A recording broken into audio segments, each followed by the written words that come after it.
أشهد أن محمد رسول اللہ۔ رب ذوالجلال کے ببرکت نام سے شروع کرتا ہوں جو دلوں کے حال جانتا ہے۔ حضرت علی رضی اللہ تعالیٰ عنہ نے فرمایا، غریبوں کے پاس بیٹھا کرو کیونکہ اس سے تمہاری طاقت بڑھے گی۔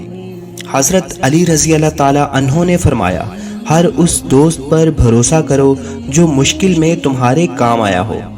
انہوں نے فرمایا، اگر تم اپنے علم پر مغرور ہو تو جہالت کے لیے یہی کافی ہے۔ حضرت علی نے فرمایا، کوئی تم سے روٹھ جائے اور پھر وہی تم سے ملنے کو ترسے تو اسے کبھی مت کھونا، کیونکہ وہ تم سے بہت زیادہ پیار کرتا ہے۔ اسلامک سٹوریز ود معیز کے پیارے دوستو، اگر آپ نے ابھی تک ہمارا چینل سبسکرائب نہیں کیا تو براہ کرم اپنے قیمتی وقت سے ایک پل نکال کر چینل کو سبسکرائب کر لیں اور ساتھ لگے گھنٹی کے بٹن کو دبا دیں۔ اس سے آپ ہماری اسلامی فیملی کا حصہ بن جائیں گے اور آپ کو ہر روز ہماری ویڈیوز بر وقت ملتی رہیں گی۔ معزز ناظرین، حضرت علی رضی اللہ تعالیٰ عنہ نے فرمایا، کسی کے برا کہہ دینے سے نہ ہم برے ہو جاتے ہیں نہ اچھے۔ اپنی زبان سے ہر شخص اپنا ظرف دکھاتا ہے، دوسرے کا عکس نہیں۔ حضرت علی رضی اللہ تعالیٰ عنہ نے فرمایا، تجربہ انسان کو غلط فیصلے سے بچاتا ہے، مگر تجربہ غلط فیصلے سے ہی حاصل ہوتا ہے۔ حضرت علی رضی اللہ تعالیٰ عنہ نے فرمایا، لوگوں سے اس طرح گھل مل جاؤ کہ اگر مر جاؤ تو وہ تم پر روئیں، اور اگر کہیں چلے جاؤ تو تمہارے آنے کے منتظر رہیں۔ حضرت علی رضی اللہ تعالیٰ عنہ نے فرمایا، جو حق سے منہ موڑتا ہے تباہ ہو جاتا ہے۔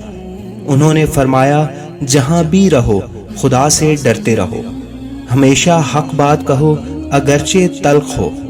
حضرت علی رضی اللہ تعالیٰ عنہ نے فرمایا، 3 چیزیں ایمان کو تباہ کر دیتی ہیں: امیروں کی محفل، عورتوں کی صحبت، جاہلوں سے بحث۔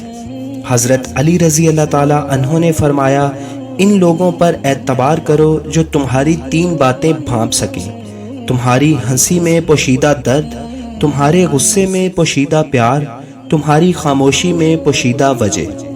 حضرت علی رضی اللہ تعالیٰ عنہ نے فرمایا، جس آدمی کی زبان خراب ہو جاتی ہے اس کا نصیب بھی خراب ہو جاتا ہے۔ انہوں نے فرمایا، کبھی کسی کو دکھ مت دو، کیونکہ معافی مانگ لینے پر بھی دل میں درد باقی رہ جاتا ہے، جس طرح دیوار میں سے کیل نکالنے پر بھی سوراخ باقی رہتا ہے۔ حضرت علی رضی اللہ تعالیٰ عنہ نے فرمایا، کبھی بھی اپنی جسمانی طاقت اور اپنی دولت پر بھروسہ مت کرنا، کیونکہ بیماری اور غریبی آنے میں دیر نہیں لگاتی۔ حضرت علی رضی اللہ تعالیٰ عنہ نے فرمایا، اپنا کردار بنانے میں اتنا مشغول ہو جاؤ کہ دوسروں پر تنقید کرنے کا وقت ہی نہ ملے۔ حضرت علی رضی اللہ تعالیٰ عنہ نے فرمایا، بچے کو جب کوئی تکلیف یا بیماری آتی ہے تو اللہ اس بچے کی بیماری کے بدلے بچے کی ماں کے گناہ معاف فرماتا ہے۔ حضرت علی رضی اللہ تعالیٰ عنہ نے فرمایا، حق جہاں پر بھی ہو وہاں تک پہنچنے کے لیے شدید سختیوں میں بھی گھس جاؤ۔ حضرت علی رضی اللہ تعالیٰ عنہ نے فرمایا، گھر میں غصہ ہونا گویا اسے ویران کرنا ہے۔ انہوں نے فرمایا، اپنے دوست کو اتنے ہی راز بتاؤ کہ کل کو اگر وہ تم سے دشمنی پر آمادہ ہو تو وہ تمہیں کوئی نقصان نہ پہنچا سکے۔ حضرت علی رضی اللہ تعالیٰ عنہ نے فرمایا، اسے اپنا کوئی راز مت بتاؤ جس کا کوئی راز تمہارے پاس نہ ہو۔ حضرت علی رضی اللہ تعالیٰ عنہ نے فرمایا، جب کوئی چیز اپنے والدین کو دو تو اس طرح دو جس طرح کوئی غلام اپنے آقا کے سامنے کوئی چیز پیش کرتا ہے۔ حضرت علی رضی اللہ تعالیٰ عنہ نے فرمایا، یہ زندگی 2 دن کی ہے، ایک دن تمہارے حق میں اور دوسرے دن تمہارے مخالف۔ جس دن تمہارے حق میں ہو اس دن غرور مت کرنا، اور جس دن تمہارے مخالف ہو اس دن صبر کرنا۔ اللہ تعالیٰ ہم سب کا حامی و ناصر ہو، آمین ثم آمین۔ حي على الفلاح،